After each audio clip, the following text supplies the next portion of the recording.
I'm gonna give about 2 more minutes on this warm-up.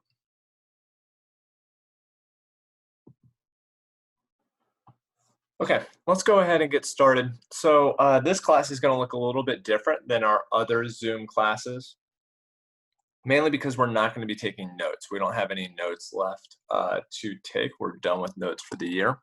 So we're gonna be looking at 3 different things instead. So the first thing we're gonna talk about is the logistics of how you're gonna take your AP test. The second thing we're gonna talk about is how you're gonna turn in your AP review. And then the third thing we're going to talk about is how to bring up people's grades slash a quiz 17 review. This week you guys have 2 quizzes left. It's your last 2 quizzes of the year, which is quiz 17 and then your today in history quiz. Both of those should help bring up your grades. Today in history quiz, because I mean it's today in history is usually people do really well in that. And then quiz 17 because we're going to do a review today for quiz 17, which basically covers the exact information that's on the quiz. In fact, I would even maybe recommend going and taking that before Friday after this review, or at least you can go on YouTube. I'll have this posted and you can go back through and review. So to start though, we're going to do this warm up. And this warm up says to evaluate the extent of change in the United States foreign policy in the period 1783 to 1828. So all I wanted you to do is try to create a list of events or people or policies that could be used to answer this question. And so if you have an answer, what I want you to do is just type it into the chat and I will make a growing list of different events, people, or policies that could be used to answer these questions. You don't have to explain why that answer is correct. All I'm looking for is relevant information. Yeah, XYZ affair is good. Monroe Doctrine's great.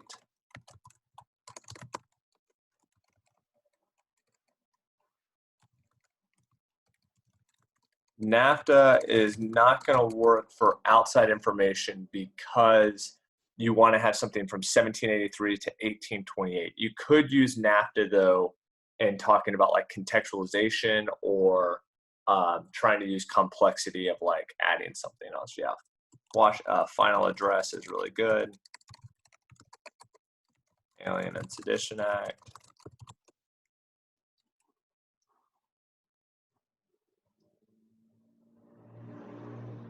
There's one big one that hasn't been said yet. That's actually physically a really big one, and I did not think of that.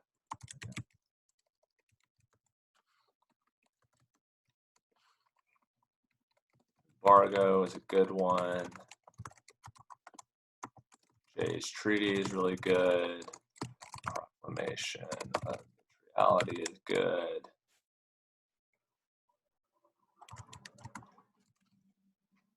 One more.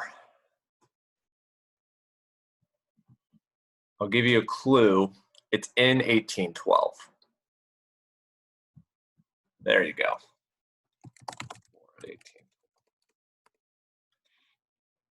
All right, so that's a pretty good list. The thing that I would do when you first get a question for your AP test is you want to look through, first understand the thing that it's actually asking for. So this thing, for example, is asking for change. Oh, that was not good. So change, all right. Then change in what? Foreign policy, US foreign policy, and then you need to know the time period, all right? Those are the first 3 things, and then what I would do is I would just go through and I would list out as many events as I could, even before I look at the documents. And the reason for why I'm doing this is mainly so that I can start to think about both my contextualization and my outside information. The next 3 classes after this one, we're going to be focusing almost exclusively on how to write a fast DBQ. And one of the major themes that's come up from other AP teachers is to actually not focus on the documents as much. Because you can get 2 points for outside information, some people are saying to just really heavily focus on 2 documents. But we'll talk more about that later. But outside information is critically important, and this is all good information. So good job with that, guys. All right, let's go ahead now with our Today in History. We'll have Today in Histories up until this week. Next week, we won't have any more Today in History. So this is your second to last Today in History. Today's date is May 4th, and the year we're going to talk about is 1970. May 4th, 1970. And on May 4th, 1970, the National Guard shot and killed 4 students at Kent State University.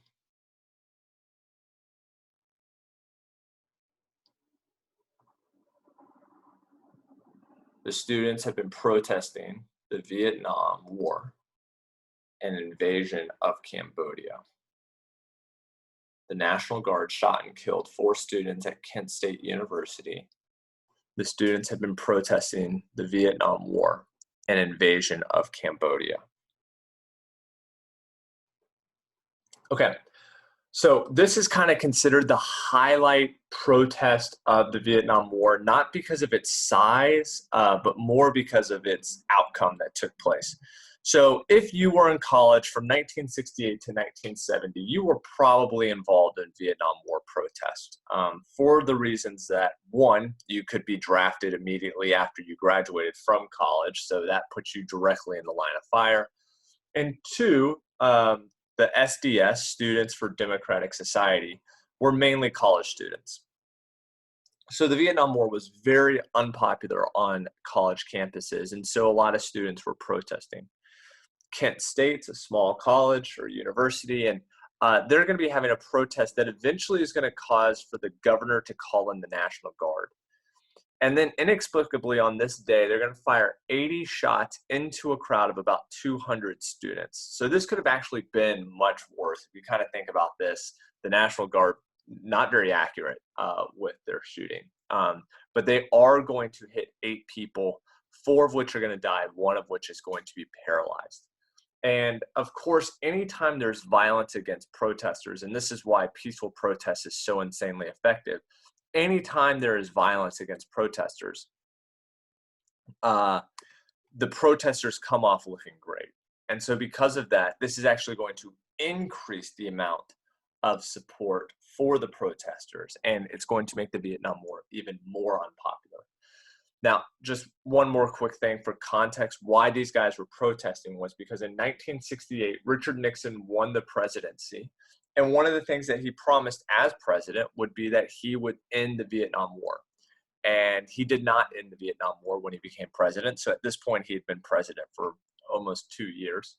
And the war had not ended. In fact, it had expanded to Cambodia, which is a country right next to Vietnam. Cambodia was a complete bystander in the war. They hadn't done anything wrong. But Nixon had this theory that they were actually going through Cambodia with all of their supplies. And that kind of turned out to be partially true, but there were a lot of war atrocities that the U.S. committed against the Cambodian people. A lot of civilians were killed unnecessarily. Now, one thing just to note that I think is kind of interesting, there was a sweatshirt that came out a couple of years ago from Urban Outfitters. It was pretty tone deaf, and it immediately got pulled because of the controversy, but I'm just going to show it to you. So this was the shirt, sweatshirt. So it said Kent State University, and then they have blood splatter on it. You know, just a bold move by Urban Outfitters to try to kind of highlight this event. But, you know, there you go. All right, so that is your Today in History. How like multiple people saw this sweatshirt and then just thought, yep, that's a good idea. It's in good taste. Let's put this out to the market. It's pretty incredible. All right, so let's talk about your last 2 weeks.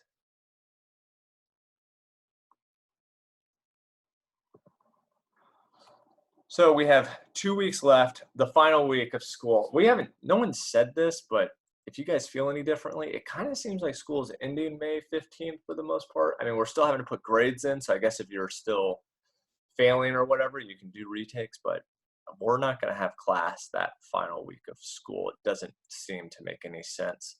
Um, so you have period 5 this week. I'll be having all the period 5 stuff posted by this evening, so you can work on that. Period 6 will actually be posted by Friday of this week. So if you want to take the weekend to work on it, since it's due that next week, you can do so. This week you have 2 assessments that are due on Friday, and then the period 5 review. So you have quiz 17. I decided against a test, no test, and then a today in history. And then next week is obviously your AP test. We'll talk more about that in just a second. Any questions about any of this stuff? My audio keeps cutting out.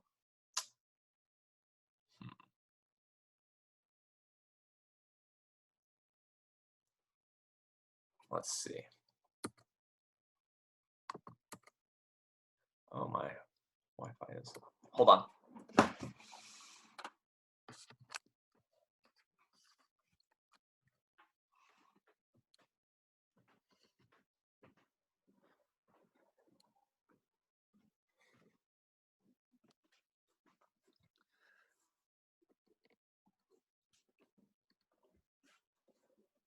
Is this better?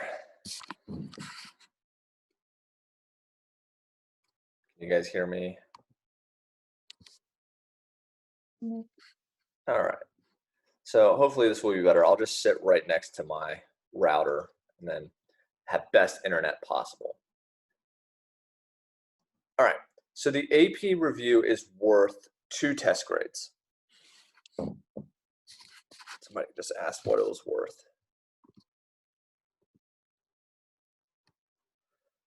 All right. So what we're going to do now is I'm going to talk to you really quickly about just the logistics of taking your AP test, how that's actually going to work. If you guys have questions, please either type them in the chat or just let me know, because this is obviously something no one's really done before. Okay, so your test is next Friday at 2 p.m. and you need to be logged in around 1:30. You have to fill out some information before you take the exam to prove your identity, that type of stuff. I don't think it takes 30 minutes, but it probably does take 10 minutes. So it's good to give yourself a little buffer, because once the 2 p.m. mark starts, that starts the timing of the test. All right, you're going to have an e-ticket that's going to be on your MyAP 2 days before the test. Yeah, I'll make sure to remind you guys several times. Now, just some really simple things. One, you're going to want to remove Grammarly. If you have that plugin for your web browser, you're going to want to take Grammarly off. It has nothing to do with cheating or anything like that, but whatever software code they use for the AP test, it's going to get messed with by Grammarly. You should have actually gotten an email today from however you signed up for MyAP, that email. You should have gotten an email today letting you know that you're signed up for the test. If you don't have that, or if you have questions about that, let me know. The College Board said that Chrome is going to work best, so I would use Chrome browser if you can. And it is OpenNote, but the time is going to be the big factor. You're going to have 45 minutes.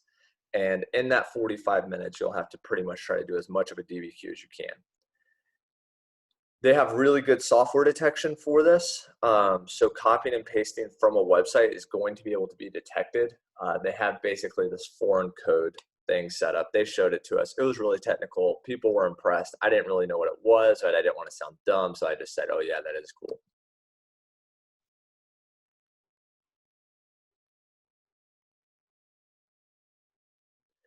So great question. Maria Jose asked, what's the e-ticket?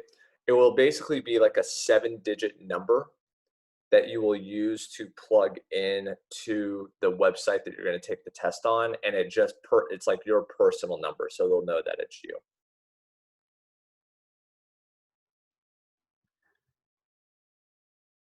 If you didn't get the emails, then don't worry too much. They have up until like tomorrow to send it to you.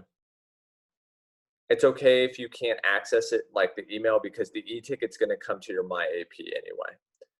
I believe College Board is the one who sent it. All right. Any more questions before I move on? It's either sent by College Board or AP, something like that. Okay. So you have three options for how to take this test. You will log into this website, but you will not type in the information to the website. So there's three things that you can do. The first thing you can do is copy and paste. So essentially you'll type your essay out in another type of document, either a Google Doc or Microsoft Word. That would be the easiest thing. I would just make sure that you have an autosave feature turned on.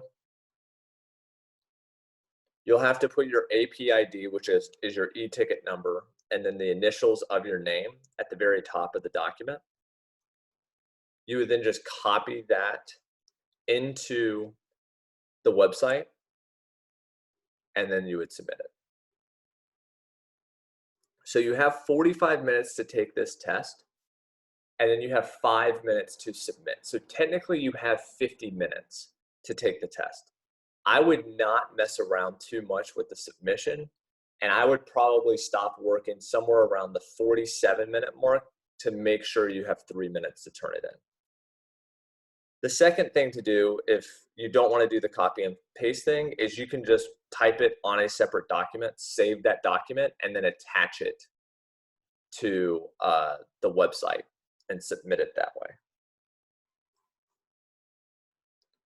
Now, the third option I would only recommend if you are either A, an incredibly slow typer, or B, if you're taking this test on your phone. Because if you're taking the test on your phone, you're going to have to actually use your phone to look at the documents during the test. You're not going to be able to kind of simultaneously have two browsers open. Everybody else, you're going to have two browsers open. You're going to have the browser that has all the documents in it, and then you'll have your Microsoft Word document or whatever open.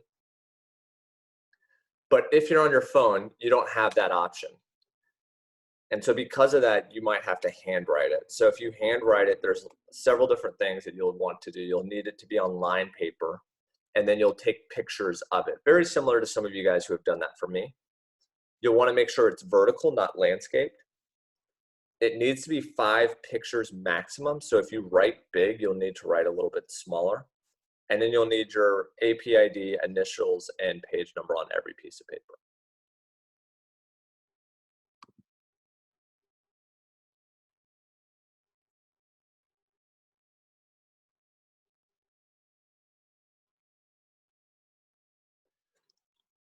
What is the first point to flake on? I don't know what that question means. So you'll find your AP ID in that e-ticket that's sent to you 2 days before. So you'll get your AP ID 2 days before. Any other questions about this?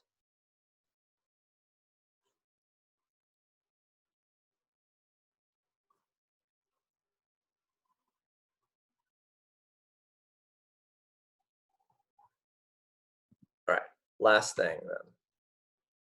So if you want to practice what this looks like, and if you have more questions about how this is all going to look, College Board has set up a demo for you to go practice on. It's cb.org/AP demo. And that way you can get more familiar with how you would upload something and what that whole process would look like. Couple important things. One, do not hit the refresh or back arrow during the exam. That can mess you up. And then 2, when you submit, and they did say this, so when you guys are submitting your test, there is literally going to be hundreds of thousands of people around the world that are submitting AP tests at the same time. And so because of that, their servers, they've stress tested them, but they said there might still be a little lag. So you might press submit, and there might be a minute that goes by without the page updating, but you will eventually get a confirmation. Do not exit out of the exam until you get the confirmation. This is why I would also give yourself 2 minutes, 3 minutes extra, just because of me, how I think about this test, I would be afraid, how do I know if it got submitted or not? And then you'll get your scores on July 15th. And if you don't get a score on July 15th, email me and let me know, or I'll still have this Instagram set up and I can tell you what your score was. Let's say that something bad happens on May 15th. Let's say we have really bad thunderstorms and your power goes out. What happens? If that takes place, that's no problem. You'll email College Board. I'll tell you how to do that. And you can do a retake on June 1st if you'd like. All right, and so that is the AP test logistics. Yeah, Marie Jose, same thing. If your computer freezes during the test, if something like that happens, then you would do the retake.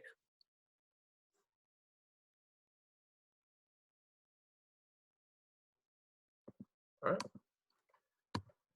Okay, now let's talk really quickly about how you're going to turn in this massive AP review that hopefully you guys are working a lot on. So there's two options. The first option is going to be physically turning it in. This is kind of the preferred method. It's a beast to kind of grade this thing. Physical copies are a little bit easier for me to grade, but I'll give you two options. The first one will be, there will be a box at the school from 3 p.m. until 7 p.m. starting Friday of next week. So if you want to just be done with this class, you can take your AP test on Friday, May 15th, then immediately come up to the school at 3 p.m., drop off your AP review, and you'll be done.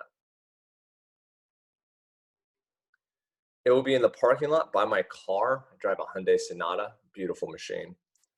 And you will just drop it in the box. I'll have a stapler out, so you can staple your work, or you can have a folder of some type.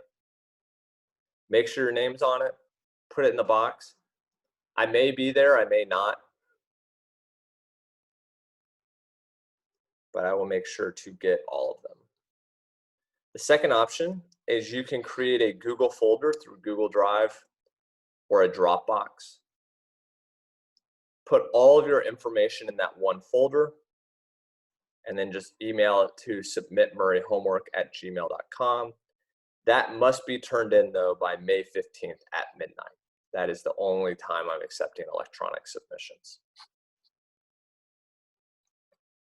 So if you're doing a hard copy, you have until May 18th. If you're doing a soft copy or an electronic copy, you have until May 15th, next Friday at midnight.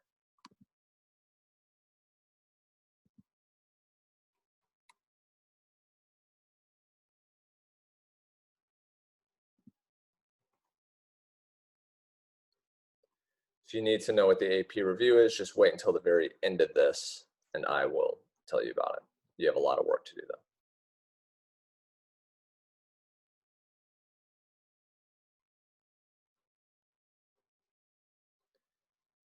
Sanaya, it will be okay if they're not printed in flashcard form.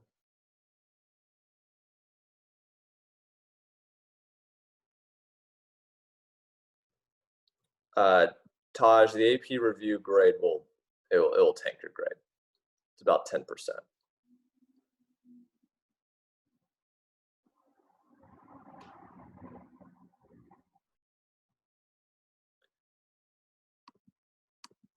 Yeah, I would just print whatever you have, Maya.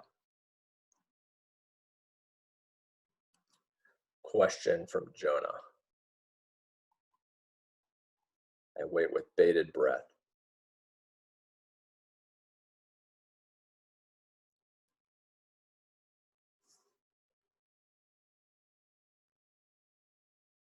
All right. Any other questions outside of this one that Jonah may or may not have? There we go.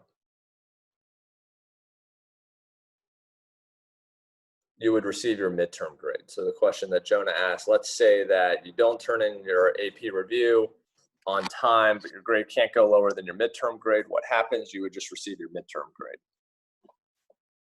And that's a good question.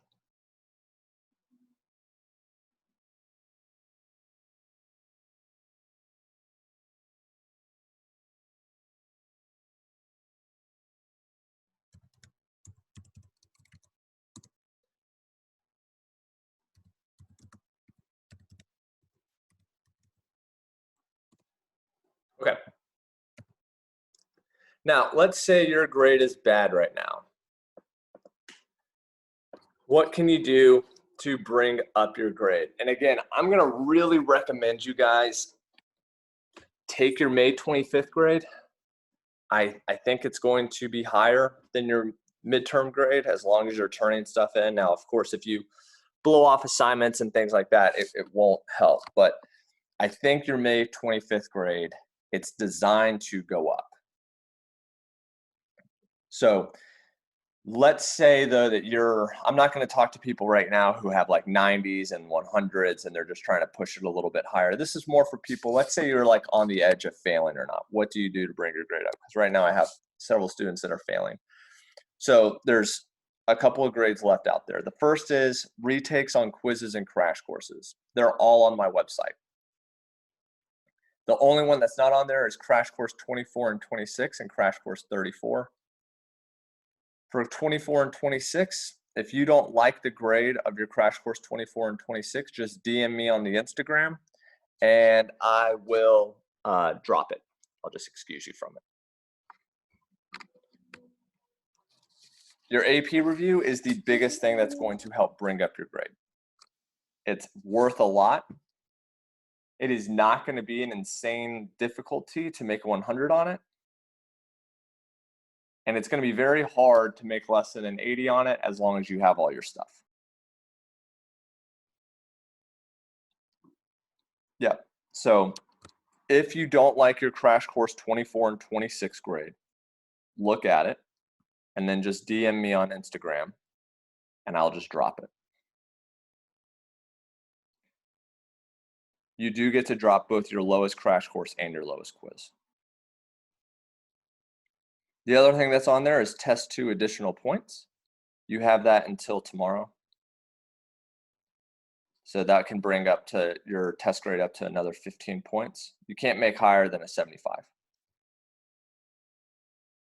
You then have your Today in History quiz and quiz 16. These are the last things.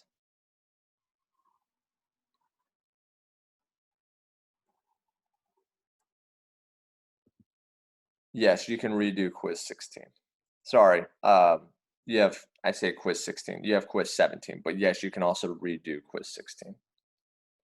All right, now here's the reason why I would highly encourage you to take your May 25th grade.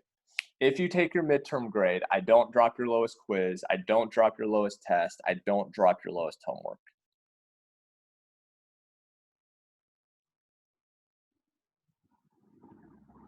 And I'm going to type this out into the chat really quickly just so everyone understands. I'm going to mute myself because some people say I type too loud.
All right, so Rosie asked, could your lowest test grade be anything in the summative assessment category, or does it have to be a test?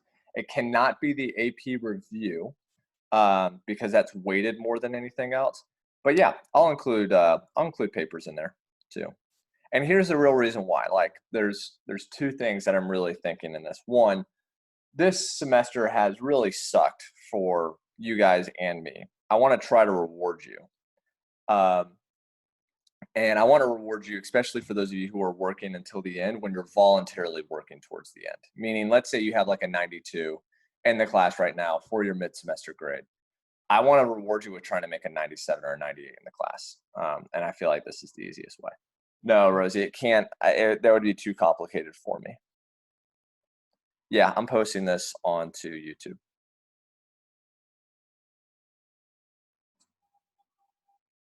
Okay. Now, for this quiz 17 that you guys have this week, let's go ahead. We're going to review really quickly on this. I can't stress this to you enough. I made this quiz and then I made this review.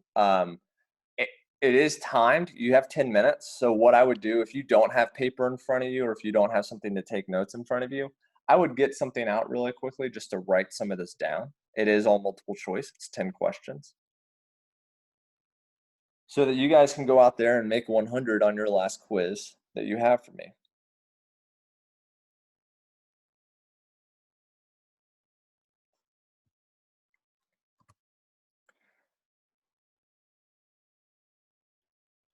All right, so let's get started. So quiz 17 is mainly going to look at this idea of conservatism that we talked about in the latter half of this semester, or this like last lecture. So it really took place starting in the 1980s. And in the 1980s, we saw three big trends. This conservatism began to rise. This is sometimes called the new right. And the reason why there might be a question on there that is talking about conservatism and you hear it as called the new right, don't let that confuse you. It is sometimes called the new right. And it's to conflict the new left, which was the liberal equivalent. So that started to really gain steam in the 1980s. Immigration from Latin America and Asia also began to increase. And then after about 100 years, we now have unions start to decline. So unions really started to come around in the 1880s. And they start to decline during this time period. Now, the goals of conservatism are pretty straightforward, and it's the major focus of this quiz. You need to know the goals of conservatism. If you understand this part, you will at least make like a 50 on it, because I think there's like 5 questions that are related to this. Okay, number 1, they want to deregulate business. What does that mean? Deregulation of business means that we're going back to this picture. We looked at this picture 2 to 3 times already, and this is the Gilded Era. This is the time period where these big, massive monopolies are controlling the Senate. You can't see it, but we're way down here. It says the bosses of the Senate, and the bosses of the Senate were these big, massive corporations. The progressive era got rid of a lot of this. Conservatism wants these businesses to be big and powerful. They feel like these big and powerful businesses help America more than hurt it.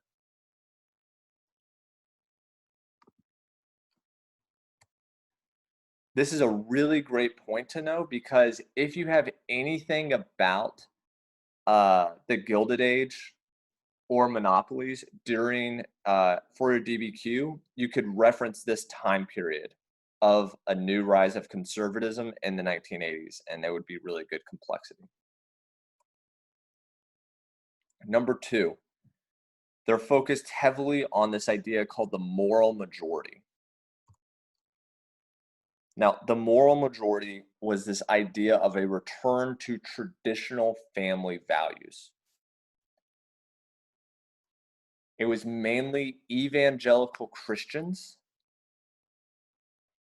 And if you look at this phrase, traditional family values, what does that mean? It is supposed to be vague. It's like, make America great again. Well, when was America great? When did it stop being great? Those questions aren't supposed to have answers. What they're supposed to do actually is make you think of a time when you thought America was great. Now, what's funny is both Make America Great and Return to Traditional Family Values, The people that are going to be most attracted to this are white males.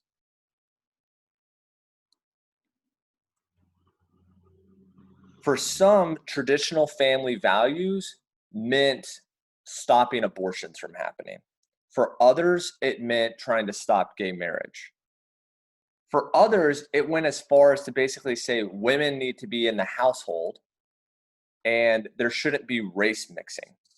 So no racial integration. Blacks and whites shouldn't be married to one another. Blacks and whites shouldn't hang out with one another.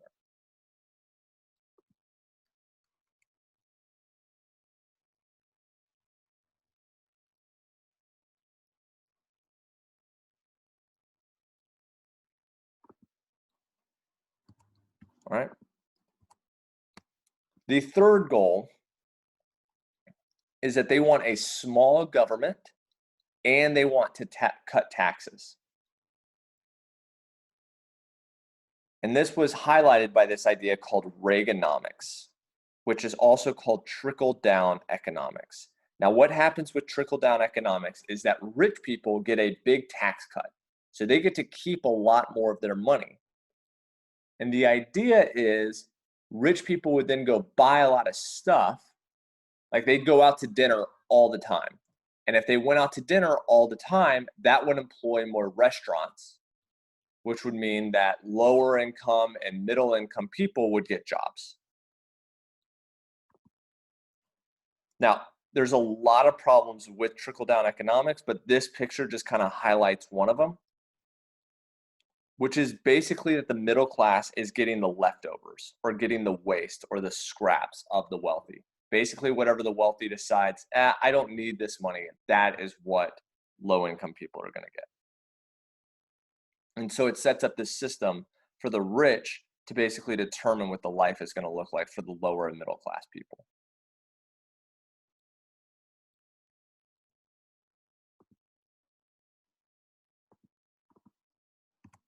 All right.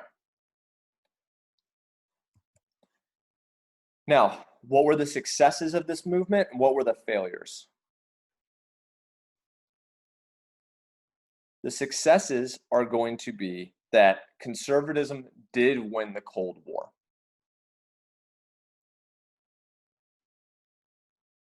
And this is a really big deal. We really only have one success,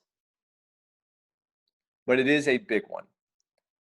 The US defeats the Soviet Union. The US becomes the homogenous power, meaning we are the only power, we're going to be the only power of the world on our level. There is not another country on our level in terms of global power today.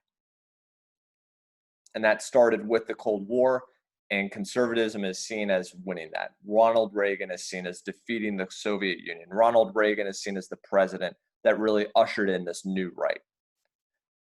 Additionally, we get past losing the Vietnam War. And the people who were the most involved with the Vietnam War are John F. Kennedy and Lyndon B. Johnson, both of which were Democrats. So Vietnam War is kind of seen as this liberal defeat. Winning the Cold War is seen as this conservative triumph.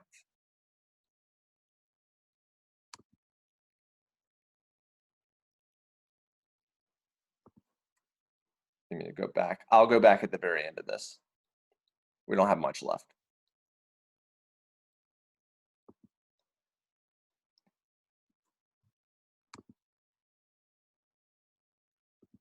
Now, the failures, there's three big failures to focus on. One, people love the New Deal style programs, which is also the Great Society programs. In other words, people love getting money from the government. And you're seeing this even today. I know some people who are pretty hardcore conservative. And what I mean by that is they don't think that the government should really help people out, that the government should be really, really small. None of those conservative people that I know, none of them are returning this $2,400 or the $1,200 that President Trump is handing out to them right now. You're really conservative until the government's going to do something to benefit you. And Medicare and Social Security benefit so many people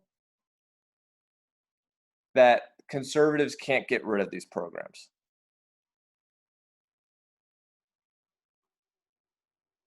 Second big thing is economic inequality really starts to increase during this time period. Because unions start to go away, people's wages are going to stay relatively the same. Unions did always really help increase people's wages. Now, all of a sudden, this isn't going to happen. And so because of that, low income and middle income jobs, their wages are going to stay roughly the same, whereas upper class people's jobs are going to go up.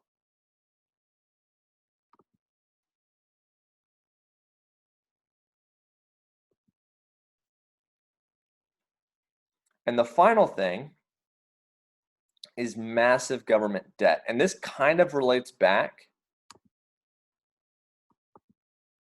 to this. Because conservatives can't get rid of these programs, but they want to cut taxes, they're cutting taxes, but they're not cutting the spending of the government. And so because of that, you're going to have an improper balance sheet. You're going to be spending more than you're making.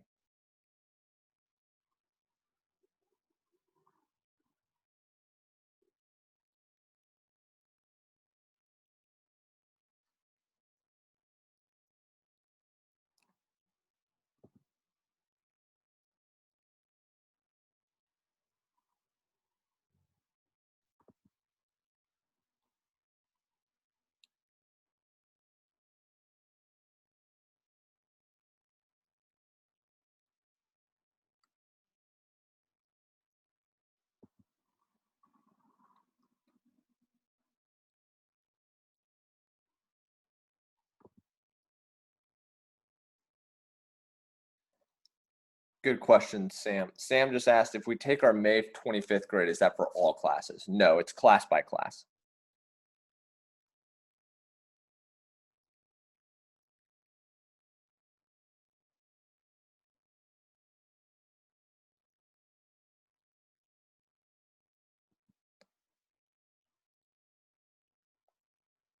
Anyone still need this slide?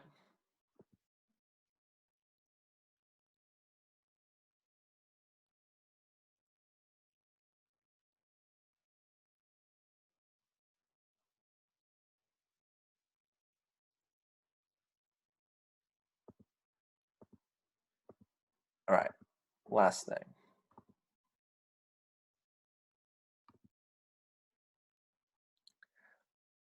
So post 9/11, the only thing that you really need to know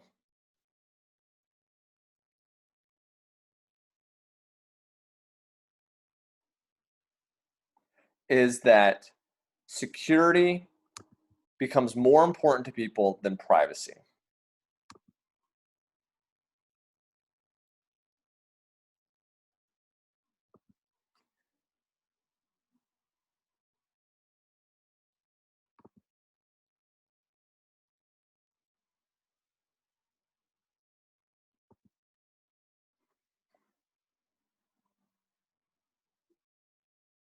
So an example of that is the Patriot Act. The Patriot Act allows for the government to log all emails and text messages and things like that.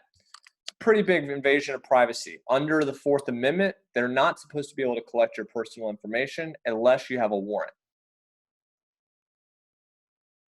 But people were so freaked out that another terrorist attack would take place that people were actually willing to give up some of their freedom in replacement for security. Now, as we move further away from 9/11, as we move away further from 9/11, people want that privacy back. And so things like the Patriot Act, which were once pretty much universally liked, is now becoming more and more and more controversial.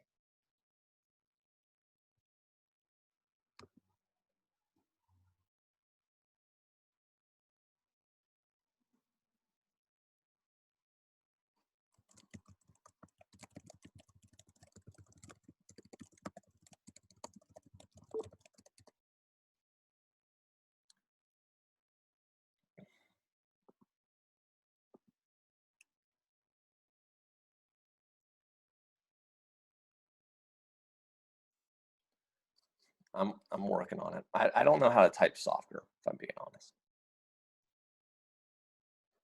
All right, so that is your quiz 17 review. That is basically everything that's on that quiz. If you need me to go back to the first slide, here you go. If you guys have questions for me, please let me know. I'd be happy to help. On Wednesday, we're going to talk more about the AP test, how to kind of strategize what you should be looking for, because you guys are close to it. So Rosie, I made one mistake. I actually made it quiz 16 again. So I have to go in my AP and then just reschedule it to be called quiz 17 instead of quiz 16 so it doesn't confuse people, but it will be up by noon. So if you want to go take quiz 17, give me about 15 minutes, 20 minutes, and then you should be able to see it on there, and then you can take quiz 17.